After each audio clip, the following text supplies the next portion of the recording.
On dit que les objets traités avec soin finissent par abriter une âme. Alors, que penses-tu qu'il advienne des choses que l'on jette? Quelle sorte d'âme trouve refuge dans les ordures? C'est cette pensée qui met cette histoire en mouvement. Tout commence par une enfant, attristée par la vue de sa peluche déchirée. Sa mère, pensant qu'elle aurait l'air misérable même si elle la recousait, décide de la jeter et d'en acheter une nouvelle à la place.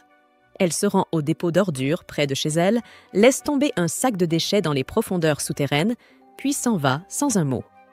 Pendant ce temps, une silhouette encapuchonnée observe la scène depuis l'ombre.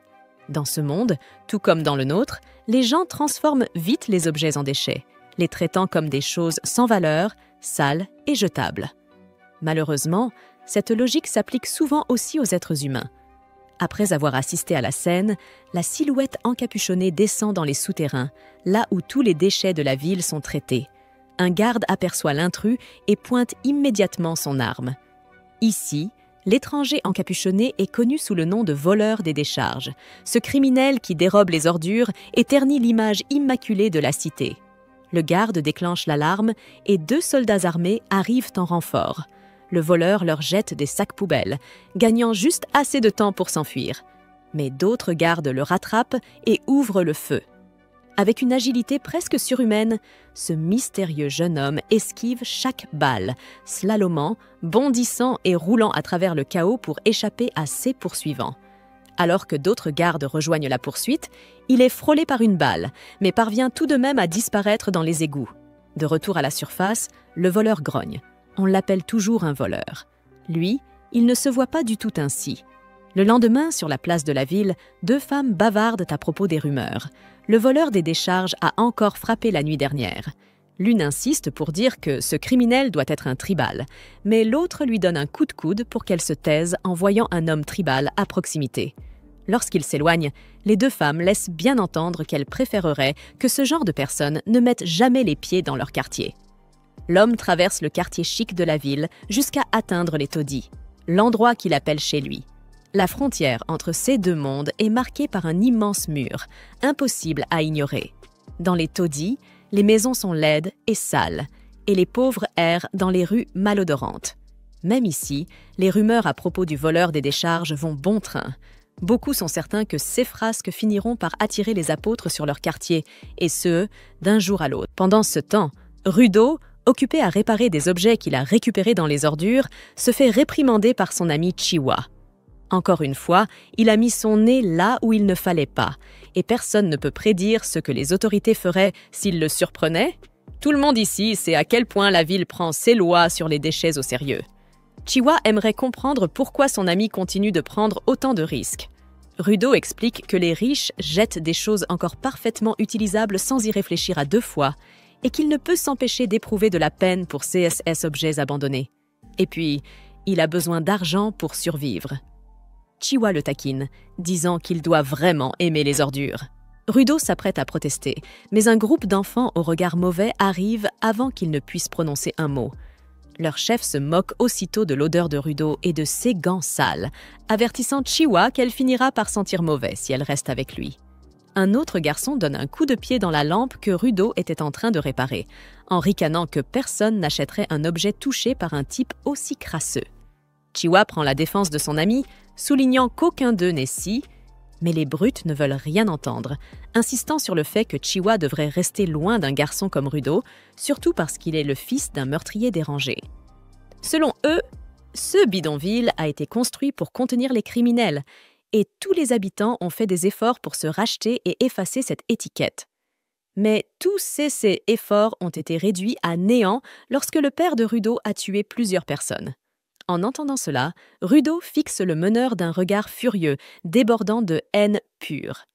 Terrifié, le garçon tente de prouver à tous que c'est exactement le regard d'un criminel, transpirant à grosses gouttes et marmonnant « tel père, tel fils ».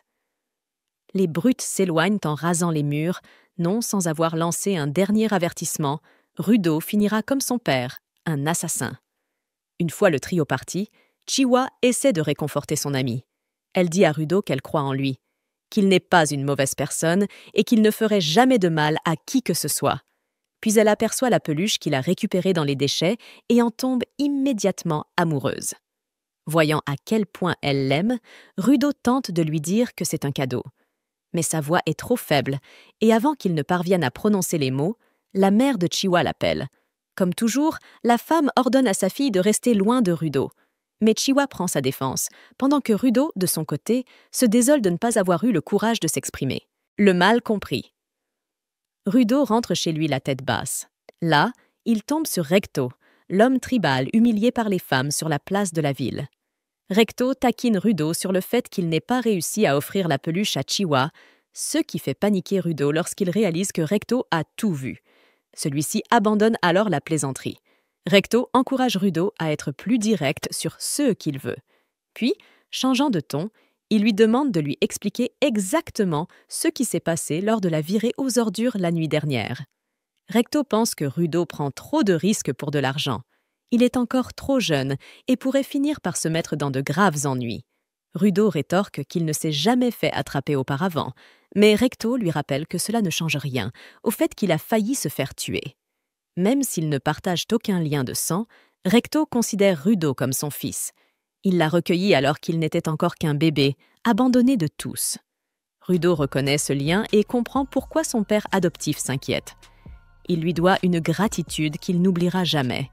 Alors Recto lui dit que s'il est aussi honnête avec Chiwa qu'il l'est avec tout le monde, elle finira forcément par tomber amoureuse de lui. Nerveux, Rudo manque de faire tomber la lanterne en entendant cela, et dans le mouvement, son père adoptif aperçoit l'éraflure causée par une balle sur son bras. Le visage de Recto devient grave, tandis qu'il insiste pour soigner la blessure. Et pendant qu'il y est, il décide aussi de changer les bandages de la main du garçon, lui demandant d'enlever ses gants. Recto le supplie de ne pas retourner à la décharge. Personne ne peut prévoir ce qui pourrait arriver s'il y retourne. Rudo hausse les épaules, affirmant que cette blessure n'est rien, surtout comparée aux cicatrices que son véritable père a laissées sur ses mains. Recto, soudain assombri, lui rappelle que dans cette ville, la loi a toujours été claire. Quiconque commet un crime grave est exécuté sur le champ et jeté dans l'abîme. C'est là que le père de Rudo a fini. Pour cette raison, Recto le prévient. Il doit faire extrêmement attention à ne pas connaître le même sort. Aussi loin qu'il s'en souvienne, les mains de Rudo ont toujours été noires comme la suie, marquées par une douleur insupportable qui surgissait sans prévenir, et par les regards de dégoût que les gens lui lançaient en voyant à quel point ses blessures étaient hideuses. Son esprit avait déjà été brisé dès l'enfance. Puis, un jour, Recto lui donna les gants que Rudo porte encore aujourd'hui. Ils étaient déjà vieux et usés, mais la douleur commença à s'atténuer, petit à petit. À cause de cela, Rudo ressent une dette envers cet homme qu'il ne pourra jamais rembourser. Finalement, Recto taquine son fils officieux en lui disant que s'il veut vraiment conquérir le cœur de Chiwa, il va devoir se dépêcher. Sinon, quelqu'un d'autre viendra lui voler cette jolie fille. Sur ce conseil, il lui suggère de lui offrir enfin la peluche et qui sait, peut-être même lui voler un baiser de princesse au passage. Bien sûr, fidèle à lui-même, Rudo, toujours aussi timide, réagit un peu trop vivement. 6 cris de colère résonnent à l'extérieur, là où, sans qu'il le sache, une silhouette tapie dans l'ombre rôde dans les ruelles crasseuses, juste à côté de leur porte. Recto tente tout pour décrocher un sourire à ce gamin à la mine la plus boudeuse du quartier. S'il ne pouvait pas rire sincèrement, disait-il, alors il devait faire semblant, faire comme si, jouer un rôle, faire tout ce qu'il faut. L'important, c'était d'avoir l'air plus aimable pour que la jolie fille commence à se sentir plus proche de lui. Mais c'était plus facile à dire qu'à faire. Rudo n'avait aucune confiance en ces yeux rouges sang si sauvages qui ne provoquaient chez les autres que crainte ou rejet, tout sauf de la sympathie. Tandis qu'il marche à travers le bidonville, Rudo repense à ce que les gens disent. L'abîme est une immense décharge, la destination finale de tous les déchets et de tous ceux qui commettent un crime. En y pensant, le garçon tombe justement sur un autre habitant de la ville en train d'être condamné dans le coin le plus reculé de la favela. L'homme est jeté à jamais dans le gouffre, parmi les ordures, tout comme son père, d'après les rumeurs.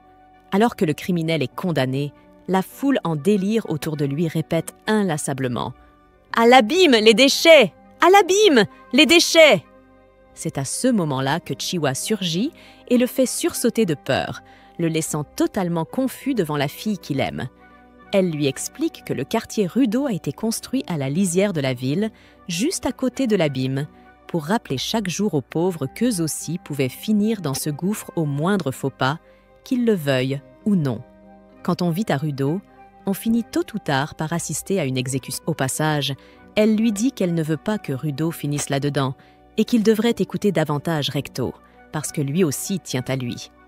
En entendant ce « aussi », Rudo se dit que Chiwa laisse entendre qu'elle l'aime bien, elle aussi. Quand il aborde le sujet, tous deux se perdent dans un échange maladroit, rougissant l'un comme l'autre, jusqu'à ce que Chiwa remarque le lapin en peluche dans ses mains. Sans possibilité de fuir, il lui donne le jouet, disant que le lapin serait bien plus heureux avec elle que dans les ordures. Juste après cela, complètement chamboulé, il détale à toute allure pour aller raconter à Recto ce qui vient de se passer, impatient de voir la réaction de son père adoptif. Sur le chemin du retour, il retombe sur les apôtres en patrouille dans le bidonville, rendant tout le monde nerveux. Enfonçant la porte de chez lui, Rudo jure avoir vu Recto à l'entrée pour se rendre compte, trop tard, que son vieil ami est en train de se faire assassiner par la même silhouette mystérieuse qui rôdait autour de leur maison la veille. Pris de panique, Rudo attaque le tueur, mais il est facilement maîtrisé, blessé et forcé d'assister, impuissant, à la fuite du meurtrier. À peine vivant, Recto appelle son fils adoptif, lui suppliant de fuir pour sauver sa vie. Mais paralysé par la peur et la rage, Rudo ne veut rien d'autre que rester pour sauver son ami. Rassemblant ses dernières forces, Recto rend les choses claires. La vraie mission du garçon, c'est de changer ce monde pourri. Soudain, un pistolet paralysant retentit. Les apôtres surgissent dans la maison, accusent Rudo du meurtre et l'arrêtent pour homicide. Rudo essaie désespérément de s'expliquer, mais personne ne veut l'écouter, et Recto est déjà pratiquement mort, incapable de défendre le pauvre garçon. Les apôtres le routent de coups pendant qu'il tente de se protéger, jusqu'à ce qu'un des officiers lui assène un coup de poing si fort qu'il le laisse inconscient. Dehors, les voisins murmurent entre eux que Rudo a enfin tué quelqu'un, confirmant leurs soupçons. Il a bien suivi les traces de son père meurtrier. Parmi eux, Chiwa n'arrive pas à croire que son meilleur ami ait pu faire une chose pareille. Au passage, elle lui dit qu'elle ne veut pas que Rudo finisse là-dedans et qu'il devrait écouter davantage Recto, parce que lui aussi tient à lui. En entendant ce « aussi », Rudo se dit que Chiwa laisse entendre qu'elle l'aime bien, elle aussi. Quand il aborde le sujet, tous deux se perdent dans un échange maladroit, rougissant l'un comme l'autre, jusqu'à ce que Chiwa remarque le lapin en peluche dans ses mains. Sans possibilité de fuir, il lui donne le jouet, disant que le lapin serait bien plus heureux avec elle que dans les ordures. Juste après cela, complètement chamboulé, il détale à toute allure pour aller raconter à Recto ce qui vient de se passer, impatient de voir la réaction de son père adoptif. Sur le chemin du retour, il retombe sur les apôtres en patrouille dans le bidonville, rendant tout le monde nerveux. Enfonçant la porte de chez lui, Rudo jure avoir vu Recto à l'entrée pour se rendre compte, trop tard, que son vieil ami est en train de se faire assassiner par la même silhouette mystérieuse qui rôdait autour de leur maison la veille. Pris de panique, Rudo attaque le tueur, mais il est facilement maîtrisé, blessé et forcé d'assister, impuissant, à la fuite du meurtrier. À peine vivant, Recto appelle son fils adoptif, lui suppliant de fuir pour sauver sa vie. Mais paralysé par la peur et la rage, Rudo ne veut rien d'autre que rester pour sauver son ami. Rassemblant ses dernières forces, Recto rend les choses claires. La vraie mission du garçon, c'est de changer ce monde pourri. Soudain, un pistolet paralysant retentit. Les apôtres surgissent dans la maison, accusent Rudo du meurtre et l'arrêtent pour homicide. Rudo essaie désespérément de s'expliquer, mais personne ne veut l'écouter, et Recto est déjà pratiquement mort, incapable de défendre le pauvre garçon. Les apôtres le routent de coups pendant qu'il tente de se protéger, jusqu'à ce qu'un des officiers lui assène un coup de poing si fort qu'il le laisse inconscient. Dehors, Les voisins murmurent entre eux que Rudo a enfin tué quelqu'un, confirmant leurs soupçons. Il a bien suivi les traces de son père meurtrier. Parmi eux, Chiwa n'arrive pas à croire que son meilleur ami ait pu faire une chose pareille. Les yeux de Rudo se remplirent de terreur lorsqu'il comprit enfin ce que signifiait réellement l'enfer. En repensant à son monde, Rudo avait toujours trouvé étrange que tout le monde soit obsédé par la propreté et la traque des criminels, sans jamais se soucier de ceux qui advenaient de ceux qui étaient jetés dans l'abîme. Beaucoup se demandaient ce qui pouvait bien passer par la tête de quelqu'un pour commettre un crime, sachant qu'il finirait précipité dans cet endroit infernal. Et justement, à cet instant précis, Rudo courait pour sa vie, fuyant désespérément une créature monstrueuse et gigantesque, faite entièrement de déchets. Mais elle ne resta pas seule bien longtemps. D'un simple rugissement, la première bête appela d'autres créatures à se joindre à la chasse. Soudain, Rudo se retrouva encerclé, minuscule face au colosse qui se rapprochait de lui. L'une d'elles bondit, gueule grande ouverte, mais il esquiva de justesse. Ce qui suivit fut une série d'attaques acharnées, l'obligeant à puiser dans ses dernières forces pour rester en vie, tout en se demandant comment quelqu'un avait pu être jeté dans un endroit aussi cauchemardesque. Soudain, la pile de détritus sous ses pieds s'effondra, le faisant chuter violemment et le laissant encore plus vulnérable. Et pour empirer les choses, l'air était si toxique qu'il avait l'impression que ses poumons allaient se consumer s'il continuait à respirer. Cherchant frénétiquement une issue, Rudo aperçut un chemin vaguement dégagé devant lui. Mais en regardant autour, il constata que toutes les voies menaient à encore plus d'immondices. Cette prise de conscience le saisit d'une terreur glaciale, à tel point qu'il vomit du sang, attirant le regard des bêtes monstrueuses. À cet instant, incapable de se relever, Rudo fut envahi par la certitude qu'il allait mourir ici, sans jamais pouvoir accomplir tout ce qu'il voulait. Soudain, une vision de son père adoptif, Rikuto, apparut devant ses yeux. Une image de sa mort rejouait dans son esprit, jusqu'à ce que Rikuto hurle soudainement « Astérisque, non !» Astérisque, ce mot déclencha quelque chose en Rudo, et tout autour de lui, les barres métalliques abandonnées dans la décharge commencèrent à briller, comme si elles l'appelaient. À cet instant précis, Rudo sut qu'il lui restait encore une chose à accomplir. Il saisit une barre de métal et jura de se venger des salauds qui l'avaient jeté ici.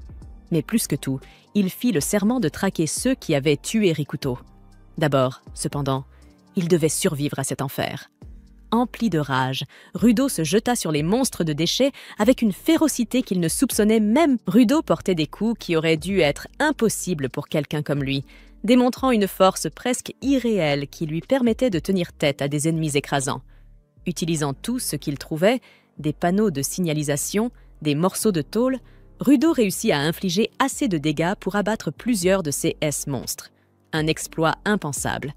Serrant l'une de ses armes improvisées, Rudo tomba à genoux, encore accablé par l'odeur nauséabonde de cet enfer de détritus. Et comme si la situation ne pouvait pas empirer, ce qu'il redoutait arriva. Une autre bête de déchets apparut, prête à attaquer. Cette fois, Rudo se montra plus prudent. Il se mit à courir à toute vitesse pour mettre de la distance entre eux. Mais la créature frappa le sol de son pied, projetant des tonnes d'ordures dans les airs et isolant Rudo, emporté par les débris. Après une telle attaque, Rudo semblait fini. Mais, à sa grande surprise, quelqu'un d'autre intervint. Un homme mystérieux, portant un masque à gaz et un parapluie, attrapa Rudo et le lança de l'autre côté de la décharge comme un ballon de foot, comme s'il voulait rétablir l'équilibre. Le mystérieux inconnu lui enfila ensuite un masque à gaz, un geste inattendu qui ne fit qu'ajouter au mystère de son identité. Rudo, déboussolé, l'assaillit de questions. « Tu viens d'ici ? C'est quoi cet endroit ? Et ces monstres ?» Mais l'homme ne répondit pas. Il lui dit simplement de baisser la voix. Rudo, à moitié fou de peur et incapable de se concentrer, n'arrivait pas à comprendre ce que l'homme disait. Avec le masque et le vacarme ambiant, c'était quasiment impossible d'entendre quoi que ce soit. Rudo ne comprenait pas un mot. Agacé, il commença à parler de plus en plus fort, jusqu'à ce que l'étranger perde patience et lui hurle dessus. « Ce n'est pas le monde souterrain, idiot, c'est la surface !» Tout cela, tous ces déchets, avaient été déversés ici par ces foutus célestes là-haut qui n'en ont rien à faire de polluer le monde des autres.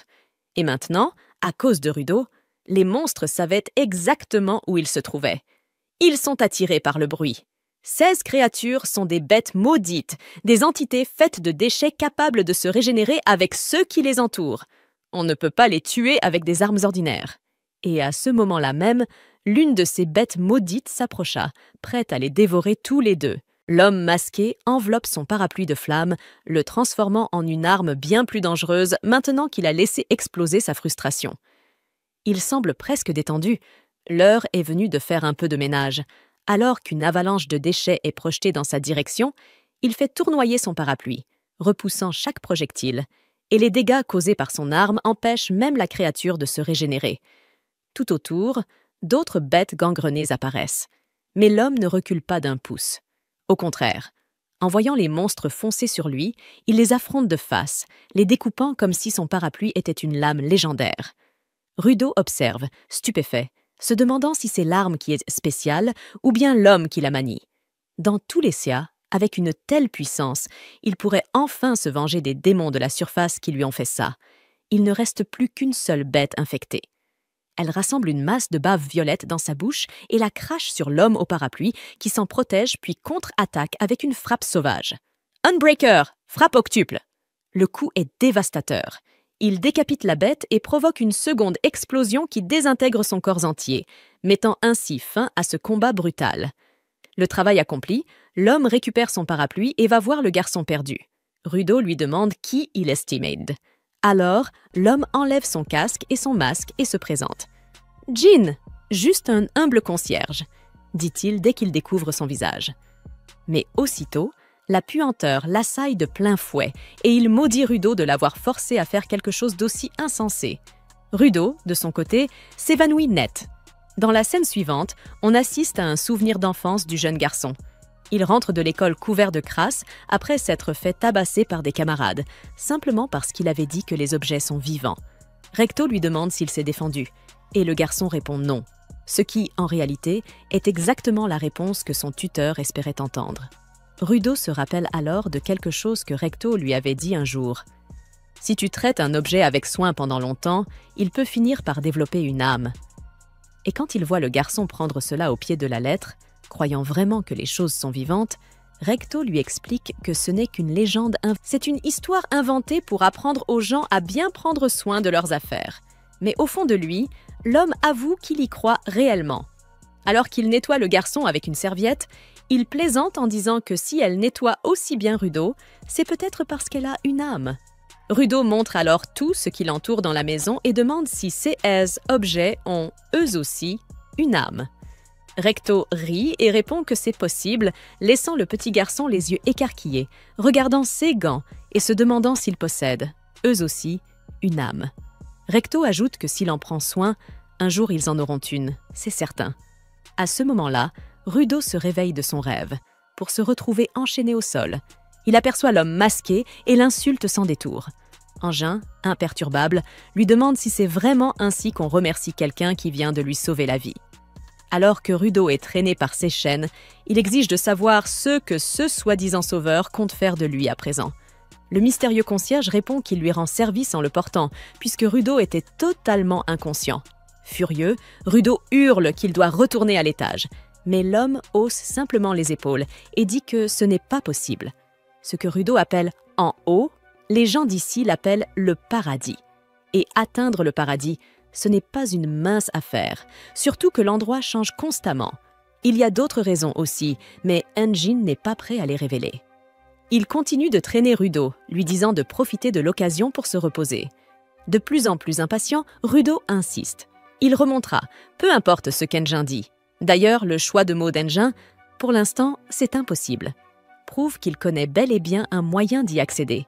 De plus en plus agité, le garçon exige d'apprendre tout sur cet endroit et sur les pouvoirs qu'Engin a utilisés plus tôt, car il compte s'en servir pour se venger de celui qui a tué son père. À ces mots, Engin retire enfin son casque et avoue qu'il en a assez de l'entendre jacasser sans arrêt. Mais puisque le gamin est si motivé, il va lui montrer exactement dans quel genre d'endroit il se trouve. Engin traîne alors Rudo jusqu'à une vieille station-service abandonnée, l'y laisse et lui dit « À partir de maintenant, c'est entre tes mains ». Bien sûr, Rudo ne comprend absolument rien à ce qui... Mais il n'a pas le temps de rester là à se poser des questions. Alors qu'il est désormais seul, il voit des hommes masqués descendre de camions garés près de la station. L'un d'eux, soupçonneux à l'idée que quelqu'un puisse accompagner le garçon, est stupéfait de voir un enfant dans un endroit pareil. En remarquant les vêtements de Rudo, il devine qu'il doit être un céleste et lui demande d'où il vient. Quand Rudo répond qu'il vient du paradis, tous les hommes retirent aussitôt leur masque et se mettent à agir comme s'ils venaient de découvrir un dieu. C'est comme un miracle pour eux.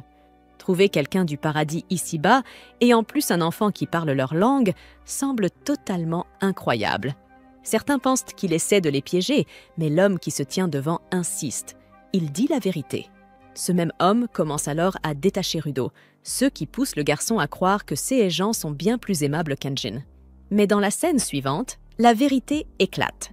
Les hommes ont en réalité l'intention d'enchaîner le céleste à l'intérieur de l'un des camions astérisque pour l'empêcher de fuir, car un corps comme le sien vaut une véritable fortune.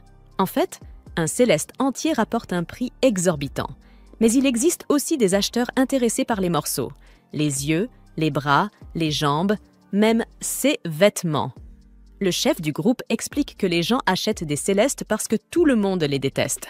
Le paradis balance tous ses déchets ici, rendant la terre toxique, faisant naître des monstres et transformant la vie en surface en un enfer fait de violence, de chaos et de pollution. C'est pourquoi les bandits ont hâte de voir ce que leur acheteur fera une fois qu'il aura Rudo entre les mains.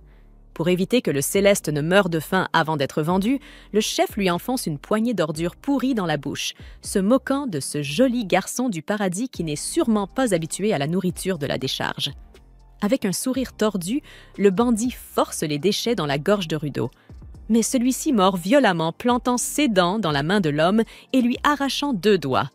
Refusant de se laisser humilier, le céleste mâche la chair crue, peau comprise, puis prend une grande bouchée de la nourriture que les bandits lui avaient redonnée. Déclarant que c'est encore parfaitement comestible, la scène grotesque laisse les hommes figés de stupeur. Rudo déclare alors que tous les humains sont les mêmes, qu'ils viennent du paradis ou de la surface, chacun est capable des pires atrocités, et les gens trouveront toujours un moyen de se diviser en catégories qui les arrangent. Submergé par la rage, entouré d'une étrange énergie qui jaillit autour de lui, Rudo brise les chaînes qui retenaient ses mains, annonçant qu'il refuse de rester là à regarder les autres faire ce qu'ils veulent. Pendant ce temps, Anjin observe la scène avec un sourire, tandis que Rudo trace un X d'énergie magique sur le sol, une preuve que le gardien avait raison à propos de ce gamin. À cet instant précis, Rudo se rappelle encore une fois les paroles de Recto, qu'une chose peut acquérir une âme si elle est chérie pendant longtemps. Anjin, observant avec attention, note que quelqu'un capable de donner vie aux objets est appelé un donneur, et c'est exactement ce que Rudo estimate. Mais le chef des bandits n'a aucune intention de laisser filer un butin aussi précieux. Il ordonne donc à ses hommes de tuer le céleste, si nécessaire. Immédiatement, les hommes se ruent sur Rudo armés de couteaux, mais ce dernier riposte d'un coup de chaîne dévastateur, assez puissant pour écraser quiconque est pris au dépourvu. En voyant cela, l'un des ennemis crie aux autres de viser les chaînes du donneur, affirmant que les gens comme lui ne peuvent conférer des pouvoirs étranges qu'à leurs propres objets. Peu après, un bandit parvient à frapper le bracelet relié à la chaîne et désarme le garçon. Mais Rudo réagit rapidement. Il saisit un pneu et lui insuffle également la vie, au grand désespoir de ses ennemis et pour le plus grand plaisir d'Anjin, qui assiste au combat depuis la touche. Finalement, après avoir écrasé les sbires à l'aide du pneu désormais animé, le donneur s'approche du chef de la bande, qui hurle, exigeant de savoir qui est cet enfant. Le criminel le maudit de toutes les manières possibles. Mais alors que Rudo s'apprête à porter le coup final, Anjin intervient et lui dit de se calmer. À ces mots, les yeux rouges du donneur s'éteignent, et tous les objets flottants autour de lui tombent au sol. Une brique atterrit même en plein sur la tête du bandit, l'assommant net.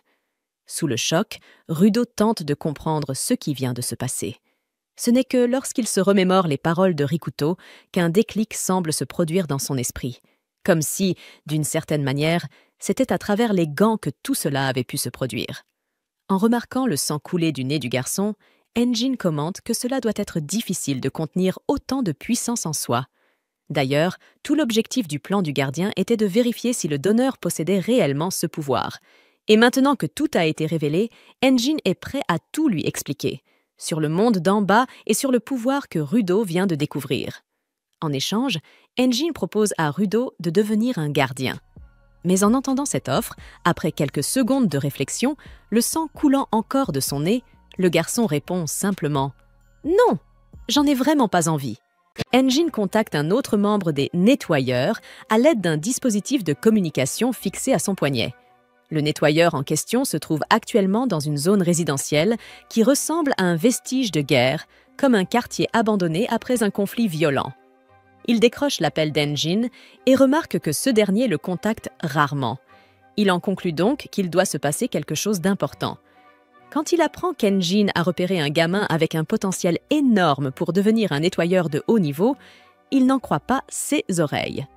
Engine lui raconte qu'il a trouvé le garçon abandonné par les sphérites dans la zone interdite et qu'il a lui-même été choqué de découvrir que ce gosse possédait des pouvoirs.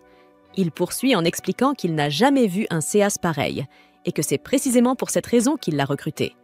Une fois qu'il a terminé de l'informer, Engine met fin à l'appel, promettant à son collègue qu'il lui présentera Rudo très bientôt. Il révèle ensuite qu'il se trouve actuellement dans une salle médicale où un docteur à l'apparence inquiétante est en train de soigner les blessures de Rudo. Rudo, qui écoutait la conversation d'une oreille attentive, confronte alors Engine. Il lui reproche de vouloir le forcer à rejoindre sa secte bizarre, ou peu importe ce que c'est. Engine lui répond calmement qu'il n'est pas vraiment en position de refuser. Mais Rudo ne se laisse pas faire. Il insiste sur le fait qu'il doit remonter jusqu'aux sphérites pour se venger, coûte que coûte. Le médecin, agacé par les hurlements constants de Rudo, lui ordonne de se montrer reconnaissant de ne pas être mort dans la zone interdite. Apparemment, s'il y était resté 1 minute de plus, l'air toxique lui aurait littéralement fait exploser les poumons. Ayant aussi entendu parler de la tentative d'enlèvement dont Rudo a été victime, le médecin exige qu'il se mette à genoux pour remercier Engine de lui avoir sauvé la vie. Engine, ravi de l'idée, encourage aussitôt Rudo à obéir. Rudo, lui, ne peut que penser à quel genre d'homme arrogant et imbu de lui-même il est tombé. Agacé mais curieux, il finit par demander qui est ce vieil homme. Ce à quoi le vieil homme hurle dans ses oreilles, c'est une femme. Elle en a clairement assez de... La médecin, exaspérée, leur demande alors à tous les deux de payer et de quitter sa clinique. Engine paie pour Rudo, et ce dernier, bien que réticent, finit par le remercier. Il en profite pour lui redemander de lui en dire plus sur ce monde étrange. Alors que Rudo précise qu'il n'a absolument pas l'intention de rejoindre la petite troupe de garçons d'Engine, ce dernier s'éloigne tranquillement en lui lançant qu'il est libre désormais, mais il le met aussi en garde. Si quelqu'un découvre qu'il vient de la sphère, il se fera littéralement dévorer vivant. Se rappelant ce qu'il a déjà vécu, notamment lorsqu'on a tenté de l'enlever un peu plus tôt, Rudo comprend qu'il n'a pas vraiment le choix. Il se tait et suit Engine sans protester. Il traverse une ville abandonnée à l'allure dystopique, un mélange de cyberpunk décrépit et d'ambiance post-apocalyptique. Pourtant, malgré tout, des gens y mènent encore une vie plus ou moins normale, dans des conditions environnementales particulièrement rudes. Engine emmène Rudo dans un petit resto de burgers, lui rappelant au passage qu'il avait vomi partout plus tôt après avoir mangé des déchets. Rudo dévore son burger avec reconnaissance, tout en se demandant comment ce sol peut encore fonctionner correctement. Il s'attendait à ne trouver ici que des montagnes de détritus. Engine lui explique que, sur la surface, en plus des ordures, il y a aussi quelque chose d'autre qui s'accumule, la anima, ou l'énergie des émotions. Parfois, cette ***anima** se transforme naturellement en énergie, et cette énergie peut prendre diverses formes. Par exemple, les bêtes de déchets qui ont failli tuer Rudo. 6 créatures se tiennent généralement près des décharges, mais il arrive qu'elles attaquent les villes. C'est là qu'interviennent les nettoyeurs. Les armes ordinaires sont inutiles contre ces bêtes, car leur noyau est fait d'anima. Seuls des pouvoirs comme ceux d'Engine ou de Rudo peuvent les blesser. Engine lui révèle que ses pouvoirs viennent de ses gants, parce qu'il en a toujours pris soin. Apparemment, l'anima peut habiter les objets traités avec soin, et ces objets sont appelés ici des instruments vitaux. Seuls les donneurs, comme Rudo et Engine, sont capables de faire appel au pouvoir de ces instruments vitaux et de les utiliser pour détruire le noyau d'anima des bêtes. Alors que Rudo assimile peu à peu ces révélations, il comprend avec stupeur que la théorie de Recto, était juste depuis le début. Engine reparle à Rudo des nettoyeurs, ces individus dont la seule mission est d'exterminer toutes les bêtes immondes. Mais comme ils ne sont pas très nombreux, ils sont toujours désespérément à la recherche de donneurs. Rudo comprend alors pourquoi Engine cherche à le recruter, mais il reste hésitant. Il lui propose donc un marché. Il accepte de se joindre à lui, mais à condition qu'Engine lui apprenne comment retourner vers la sphère. Cependant, Engine affirme qu'il n'en a pas la moindre idée, même s'il pense que son supérieur pourrait peut-être en savoir davantage. Rudo se retrouve alors avec une nouvelle tâche, rencontrer le patron d'Engine. Quoi qu'il en soit, Engine s'intéresse aux gants de Rudo, et ce dernier comprend mieux maintenant pourquoi Rudo accorde tant d'importance à ces objets usés et pourquoi il peut puiser de l'énergie dans plusieurs instruments vitaux. Il lui dit que ces gants possèdent une âme et qu'il doit continuer à les traiter avec respect. Ces paroles ravivent le souvenir de Recto dans l'esprit de Rudo, et il sent les larmes lui monter aux yeux. Mais il se ressaisit, se lève et remercie Engine une fois de plus pour tout ce qu'il a fait pour lui. Voyant que Rudo est bouleversé, Engine tente de lui remonter le moral en lui tendant une bourse pleine d'argent, lui disant d'aller en profiter librement en ville. Rudo hésite à accepter une telle somme, mais Engine lui avoue qu'il a obtenu tout cet argent en revendant ses vêtements. Il précise même qu'il en a utilisé une partie pour payer ses soins et son burger. Rudo est furieux, hors de lui. Et alors qu'il s'apprête à exploser, Engine prend la fuite sans demander son reste, lui annonçant qu'il part rencontrer le nouvel entraîneur de Rudo et qu'il doit attendre sagement d'ici là. Rudo n'en revient pas de l'audace de ce type. Et comme si la journée ne pouvait pas être pire, voilà qu'un chat errant s'empare de la bourse d'argent et s'enfuit avec. Rudo se met à le pourchasser et finit par attraper un bâton pour tenter de l'arrêter dans une ruelle sombre. C'est là qu'un gars nommé Zanka l'aperçoit. D'un ton sec, Zanka exige que Rudo lui rende son bâton. Rudo, exaspéré, lui répond qu'il l'a juste ramassé au hasard et qu'il n'avait de toute façon aucun intérêt pour ce fichu bâton. Quoi que ce soit, Zanka repousse habilement Rudo et, une fois qu'il a récupéré son bâton, il commence à le renifler comme un véritable cinglé. Rudo remarque que ce type étrange porte le même emblème qu'Engine, ce qui signifie qu'il est lui aussi un nettoyeur. Une fois sa séance de reniflage terminée, Zanka se tourne vers Rudo et décide de le punir pour avoir osé voler son trésor. Il transforme son bâton en une arme, qu'il appelle affectueusement son bâton d'assistance adoré, et Rudo comprend alors dans quel pétrin il s'est mis. Heureusement pour lui, Zanka le connaît déjà. Il révèle être celui qu'Engine avait appelé plus tôt au téléphone. Zanka explique aussi qu'Engine lui a confié la tâche d'entraîner Rudo, tout en exprimant sa déception de constater que son nouvel acolyte est un voleur. Rudo essaie de s'expliquer, affirmant qu'il n'a pris le bâton que pour empêcher le chat de s'enfuir avec son argent. Mais Zanka n'en a que faire, affirmant que le père de Rudo ne l'a pas bien éduqué. C'était une erreur. Rudo n'allait certainement pas laisser passer une insulte envers Recto. Ce gars-là a l'air plus fort que lui. Il n'a pas envie de se retrouver en mauvais termes avec un type pareil.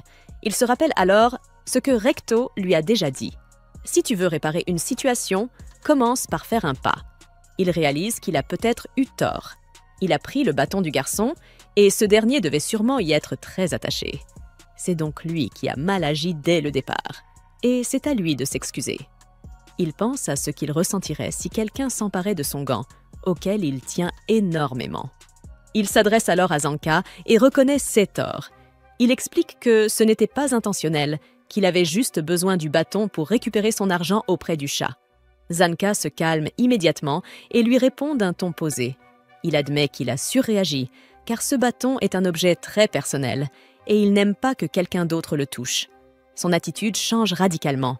Il sourit à Rudo et lui dit qu'il a entendu parler de lui, qu'il sait que Rudo est lui aussi un donneur. Zanka lui demande alors quelle est son arme et Rudo lui répond que c'est son gant. Il lui demande s'il peut s'en servir, mais Rudo lui avoue qu'il ne sait pas encore l'utiliser. À ce moment-là, Rudo remarque que le sourire de Zanka disparaît de son visage. Il se demande comment Zanka faisait pour sourire si naturellement et se rappelle que Recto lui avait un jour conseillé d'apprendre à sourire. Il s'était entraîné à sourire dans son monde, alors il se dit que si Zanka peut le faire, lui aussi peut y arriver. Il tente de sourire, mais cela ne donne qu'une expression bizarre. C'est justement à ce moment-là que Zanka lui demande pourquoi il a rejoint les nettoyeurs. Avec ce faux sourire, Rudo lui répond honnêtement qu'il compte simplement utiliser les nettoyeurs pour atteindre son objectif final. Zanka interprète ce sourire étrange comme une moquerie et se met en colère. Rudo s'en veut. Ce n'était pas son intention, il voulait vraiment bien faire, mais il s'y est mal pris. Il sent la colère monter en lui à son tour, mais il tente de recoller les morceaux. Malheureusement, la situation lui échappe complètement. Furieux, Zanka traite son objectif final de « but complètement stupide ». Ce but, pourtant, c'est la seule chose qui le fait encore tenir debout. Entendre Zanka le ridiculiser comme ça, c'est la goutte de trop. Rudo explose de colère. Il en a assez. La tension monte d'un cran et une nouvelle bagarre éclate. Zanka active son arme et lui avoue qu'il savait, dès leur première rencontre, qu'ils ne pourraient jamais être amis. Il déclare qu'il est temps d'en finir. Le combat commence. De son côté, Rudo en a assez de supporter les idioties de Zanka. Il décide que ça suffit et qu'il est temps de riposter. Il attrape une ventouse accrochée à sa taille et à peine la prend-il en main qu'elle vire aussitôt au rouge. Zanka reste figé de stupeur. Il pensait que le gant était la seule arme de Rudo, mais il comprend maintenant pourquoi Engine avait parlé de lui comme d'un donneur naturel. Rudo a en réalité la capacité rare de transformer plusieurs objets en armes, pas seulement son gant. Dans ce monde, c'est quelque chose d'absolument exceptionnel. Zanka réalise que Rudo a du potentiel. Mais si c'est tout ce qu'il a, alors il ne peut toujours pas gagner contre lui. Il le traite de naturel, mais précise aussitôt qu'il n'est pas non plus un amateur. Il fait appel à son bâton qui tombe du ciel comme une comète. Il saisit le bâton ensanglanté et s'élance vers Rudo, qui ne tient qu'une ventouse entre les mains. Une ventouse qu'il ne sait même pas utiliser. Il ne faut pas longtemps à Zanka pour porter un coup. Rudo s'effondre au sol. Il a perdu le combat. Mais ce que Zanka ignore, c'est que Rudo a en réalité remporté la bataille. Alors que Zanka célèbre sa victoire, il remarque quelque chose d'étrange sur son visage. Il essuie, regarde, et découvre avec horreur que la ventouse de Rudo était pleine de caca. Et maintenant, il en a sur le visage. Il est furieux, mais Rudo n'en a encore aucune idée. Rudo se relève et annonce, plein d'entrain, qu'il est temps de passer au deuxième round. Il court après Zanka avec la même ventouse, prêt à reprendre le combat. Mais Zanka est formel. Plus jamais il ne se laissera toucher par du caca, même pour une bataille. Comme tu peux t'en douter, Zanka s'enfuit à toutes jambes. Rudo continue de le poursuivre, persuadé que Zanka a peur de sa puissance. Zanka, lui, hurle qu'il ne doit surtout pas le frapper avec ça. Rudo, toujours dans l'illusion d'avoir pris le dessus, redouble d'enthousiasme. Malheureusement pour Zanka, en tentant de fuir en mode ralenti héroïque, il trébuche et tombe. Et, comme tu peux l'imaginer, Rudo l'atteint en pleine tête avec la ventouse. Une éclaboussure infâme de caca le recouvre entièrement. C'est à cet instant que Rudo comprend enfin ce qui se passe réellement. Les deux restent assis par terre en silence, chacun vaincu à sa manière. Quelques secondes plus tard, Engine passe en voiture et les aperçoit assis côte à côte. Il pense qu'ils ont fini par bien s'entendre. Mais quand il lui explique ce qu'il s'est réellement passé, Engine éclate de rire. Zanka, lui, bouillonne de rage, recouvert de déjection. Rudo, un peu dépité, se rend compte qu'il pensait être fort, alors que Zanka fuyait juste une ventouse pleine de merde. Alors qu'Engine les ramène en voiture, toujours hilar, il leur annonce la nouvelle. Même si leur rencontre a été mouvementée, ils vont devoir travailler ensemble. Il révèle que Zanka est le meilleur entraîneur que Rudo puisse espérer. Zanka retrouve aussitôt le sourire, tout fier d'être reconnu comme un donneur de haut niveau. Soudain, une jeune femme dans la voiture, Rio, elle aussi nettoyeuse, se redresse lorsque Engine prononce son nom. Elle regarde Rudo, remarque que ses cheveux sont différents, mais ajoute que c'est naturel. Puis, sans prévenir, elle commence à toucher ses cheveux, ce qui fait rougir Rudo d'excitation. Après une première journée mouvementée et salissante en tant que nettoyeur, Engine les conduit tous en direction du QG des Cleaners. Quel genre d'aventure! Engine traverse plusieurs villes détruites avant d'arriver à un tunnel fortifié qui perce une immense paroi rocheuse. Une fois de l'autre côté, tout le monde descend de la voiture. Et Engine souhaite la bienvenue à Rudo au quartier général des Cleaners. Rudo, encore sous le choc après que Ryu ait joué avec ses cheveux, commence à marcher vers le bâtiment. Deux mouches se mettent alors à tournoyer autour de lui. À l'intérieur, une réceptionniste à la peau bronzée, habillée comme une momie, lit tranquillement un magazine Playboy. Injin la présente à Rudo. Elle s'appelle Semiu. Il lui explique qu'elle examine personnellement chaque nouvel arrivant, mais à peine a-t-il commencé à parler de son pouvoir qu'elle plante sa fourchette vers Rudo et tue net les 2 mouches qui le suivaient. Rudo, bouche bée, ne sait pas quoi dire. Semiu le salue enfin, affirmant qu'Injin lui a déjà tout raconté sur lui, mais qu'elle doit le juger de ses propres yeux pour évaluer son potentiel. Alors qu'elle ajuste ses lunettes, Injin précise qu'il s'agit d'instruments vitaux qui augmentent sa vision. Si elle se concentre, elle peut voir de quoi une personne est faite. C'est une surprise pour Rudo, mais il n'a pas le temps de digérer l'information car Semiu active ses lunettes et scrute son potentiel. À peine quelques secondes plus tard, elle éteint brusquement son pouvoir, visiblement choquée par ce qu'elle a vu. Quand Injin lui demande ce qu'elle a perçu, elle répond que Rudo est déjà athlétique et n'a pas besoin d'entraînement physique. Elle ajoute qu'il a une bonne relation avec son instrument vital, même s'il doit encore apprendre à bien s'en servir. Injin sent qu'elle cache quelque chose. Après un court silence, Semiu finit par dire que Rudo a du caca derrière la nuque. Injin éclate de rire en entendant ça, puis décide d'emmener Rudo rencontrer le patron. Mais Rudo jette un regard vers Semiu en partant, convaincu qu'elle ne lui a pas tout dit. Sur le chemin, Injin lui explique qu'il y a 100 de cleaners en tout, répartis entre combattants, gardes et soutiens. Cependant, la plupart sont dispersés à cause des missions, donc peu sont présents au QG à un moment donné. Il dit à Rudo qu'il pourra rencontrer quelques-uns d'entre eux, que cela ne prendra pas longtemps. Mais en ouvrant la porte du salon, il tombe sur une foule de cleaners. Pris de court, il referme immédiatement la porte, préférant reporter les présentations à plus tard. Ils finissent par arriver devant la porte du bureau du chef, mais avant d'entrer, Injin avertit Rudo. Il ne doit pas commencer la conversation en demandant comment retourner dans la sphère. Il lui explique qu'une telle information a un prix et qu'il doit d'abord proposer quelque chose en échange, comme promettre de travailler en tant que cleaner. Injin ajoute aussi de ne surtout pas poser de questions sur l'instrument vital du boss, car personne ne sait ce que c'est ni quel pouvoir il détient. La curiosité de Rudo envers ce mystérieux chef s'éveille. Mais lorsqu'il entre, la pièce est vide. Peu après, Semiu les rejoint et leur annonce que le boss est actuellement en mission et qu'il ne reviendra pas avant quelques jours.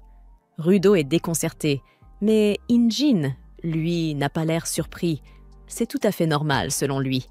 Il dit à Rudo qu'il va devoir patienter un peu avant de pouvoir rencontrer le chef. Rudo s'énerve. Que va-t-il bien pouvoir faire entre-temps ? C'est alors que Ryu surgit, toute souriante, et lui propose de venir observer son travail. Elle précise qu'il ne pourra pas devenir un cleaner tant que le chef ne l'aura pas approuvé. Donc, en attendant, il peut la suivre comme un stagiaire. Et ça l'arrange bien, car elle aussi veut en apprendre davantage sur lui. Rudo, déboussolé, sent son cerveau se mettre en pause. Il n'a jamais reçu autant d'attention féminine de sa vie. Il se contente donc de la suivre sans dire un mot.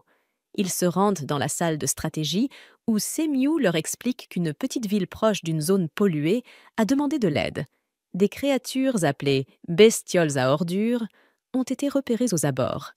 Rudo, intrigué, demande « ce qu'est une zone polluée ». Semiu comprend alors qu'Injin n'a même pas pris le temps de lui expliquer les bases. Elle lui apprend que le monde est divisé en 2 types de territoires, les zones sûres, où la vie humaine est possible, et les zones polluées, infestées de déchets et de créatures hostiles. L'endroit où Rudo s'est écrasé, par exemple, est une terre interdite, une zone extrêmement dangereuse où la plupart des gens mourraient dès qu'ils y mettent le pied. Elle lui tend ensuite un masque, le mettant en garde. Dans les zones polluées, il devra toujours porter ce masque. Sinon, les gaz toxiques pourraient le tuer en moins de 15 minutes. Plus tard, Rudo rejoint Ryu et son équipe pour leur mission. Elle lui ordonne de rester près d'elle à tout moment pour qu'il puisse apprendre au maximum. Même s'il n'est pas très à l'aise, une autre inquiétude lui vient à l'esprit. Combien de temps a-t-il passé dans cette terre interdite ? Et combien de poison a-t-il respiré ? 6 pensées dérivent vers la décharge qui s'étale devant eux. Et il se demande alors: est-ce que les gens dans la sphère savent qu'il y a des humains qui... Mais pour Rudo, tout cela importe peu, car ce qui compte vraiment à ses yeux, c'est la décharge elle-même. À ses yeux, ce n'est pas simplement un tas d'ordures, mais un véritable trésor, un lieu où il peut trouver des objets encore utilisables, les réparer et surtout le faire sans que personne ne le gronde. Il rattrape alors Ryu et lui demande qui sont les autres personnes de son équipe. Elle lui répond qu'il s'agit de supporter. Ils n'ont pas de pouvoirs spéciaux comme les combattants, mais ils sont essentiels au bon déroulement des missions. L'un des supporters tend la main à Rudo pour une poignée de main. Rudo l'accepte timidement. Mais à peine a-t-il serré sa main que l'autre la broie de toutes ses forces. Alors qu'il se tord de douleur, Ryu éclate de rire, expliquant que ce type a une force de préhension phénoménale. Il peut littéralement déchirer la carapace d'une bête à ordures à main nue. À ce moment-là, Rudo est convaincu. Il ne tiendra pas longtemps avec cette folle furieuse. Mais bientôt, un des supporters crie « Les bêtes à ordures approchent ». Rudo se concentre, bien décidé à observer attentivement pour apprendre autant que possible. Un groupe de petites bêtes caprines sort alors de la sinistre forêt d'ordures. Pris de panique, Rudo demande à Ryu comment ils vont pouvoir gérer autant d'ennemis. Ryu lui répond calmement de ne pas s'inquiéter. Ce ne sont que de faibles créatures lentes, incapables même de franchir la barrière en bois. Elle a raison. Les chèvres de déchets se ruent sur la clôture, mais échouent à la briser, jusqu'à ce que la deuxième vague débarque. Plus massive, plus féroce. Les nouvelles créatures commencent à pousser contre la clôture, qui commence à céder. Rudo, paniqué, demande encore une fois ce qu'ils doivent faire. Mais Ryu garde son calme. Elle dit que ces bêtes sont juste un peu plus solides que les précédentes, parfaites pour entraîner un débutant comme lui. Elle ajoute en riant qu'ils n'ont qu'à terminer le nettoyage rapidement et retourner au QG pour faire la fête en son honneur. Rudo est abasourdi. Comment peut-elle rester aussi détendue en risquant sa vie chaque jour? Ryu lui répond que s'il veut survivre à la surface, il doit apprendre à voir le monde avec optimisme. C'est là que Rudo comprend. Injin est pareil. Et peut-être que c'est justement ce qui lui manquait jusqu'ici. Il décide alors d'adopter lui aussi cette attitude plus détachée, plus détendue. Mais à ce moment précis, un énorme monstre d'ordures surgit, défonce la barricade, et même Ryu commence à paniquer. Rudo se tourne vers elle, cherchant un signe rassurant. Mais elle s'écrie émerveillée. « Cette bête est incroyable! J'ai jamais vu un monstre aussi stylé! » Ryu avoue que ce n'est pas le meilleur type d'adversaire pour enseigner à un débutant, mais elle compte bien s'amuser à le combattre. Elle sort alors ses ciseaux, son instrument vital, et Rudo, complètement abasourdi, la regarde sans comprendre. Elle active ses ciseaux, puis les lance dans le ciel. Là, ils deviennent immenses, leurs lames encore plus tranchantes qu'avant. Elle les attrape avec sa jambe et fonce à toute vitesse sur la horde de monstres, taillant dans le tas d'un seul coup de pied cisaillant. Rudo n'arrive même pas à suivre ce qu'il se passe. L'un des supporters lui explique alors que l'instrument vital de Ryu s'appelle le Reaper et qu'elle est unique en son genre, car elle le manie avec ses pieds, contrairement à la plupart des gens. Rudo comprend alors que chaque personne utilise son instrument vital à sa manière, quand soudain le type à la poignée de main d'acier lui dit de faire plus attention à ceux qui l'entourent. Trop tard. Une bête à ordures de niveau 2 fonce droit sur lui.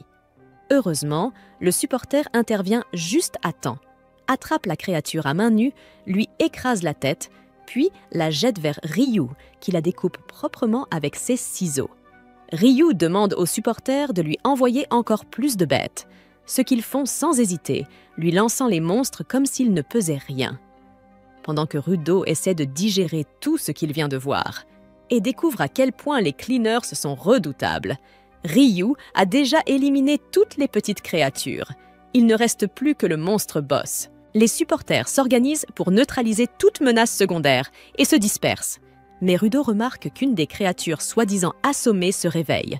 Elle fait trébucher un supporter et lui saute dessus. L'homme est pris au piège. incapable d'esquiver. Mais cette fois, Rudo intervient. Il crie qu'il va prouver sa valeur, dans l'espoir d'obtenir les informations qu'il cherche plus rapidement. Il serre un tuyau de fer dans ses mains, qui se transforme soudainement en barricade hérissée de pointes. Rudo est surpris. Il comprend alors qu'il a toujours utilisé son pouvoir instinctivement, sans vraiment savoir comment il fonctionne. Mais il est trop tard pour réfléchir. La bête à ordures lui fonce dessus, l'écrasant presque sous son poids. Juste à ce moment-là, Ryu arrive et achève la créature en un instant.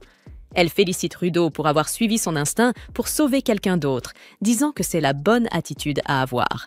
Le supporter secouru la remercie et lui demande si elle a réussi à vaincre le grand monstre. Ryu répond qu'elle l'a coupé en deux, mais étrangement, il tient toujours debout. Elle ne comprend pas comment il peut survivre à son attaque, d'autant plus qu'elle est certaine d'avoir visé le noyau. Elle décide alors de le découper en petits morceaux, histoire de le rendre totalement inoffensif.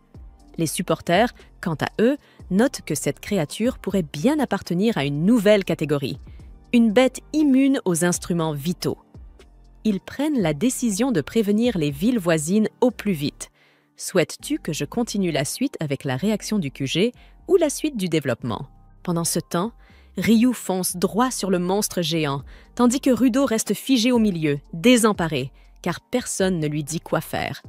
Ryu bondit alors sur la créature de déchets et atterrit directement sur son visage. D'un saut agile, elle grimpe sur sa tête et commence à trancher tous les tuyaux qui en dépassent.